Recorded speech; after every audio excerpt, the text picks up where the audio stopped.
នេះជាវីដេអូខាងថៃបងប្អូនដែរបាញ់គ្នាជាមួយទាហានខ្មែរយើងមួយប្រាវហ្នឹង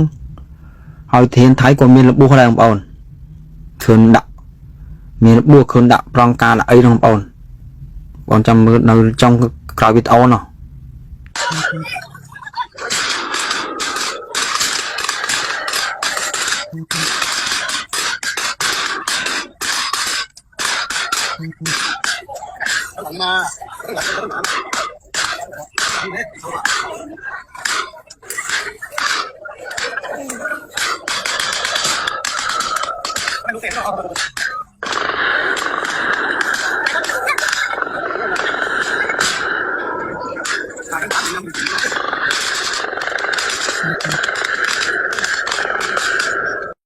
ហើយនាងបងប្អូនទាហានថៃបន្ទាប់ពីប៉ះគ្នាមួយ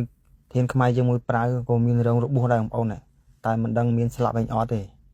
ហើយមានខាងដាក់ប្រងការអីចុងនេះខាង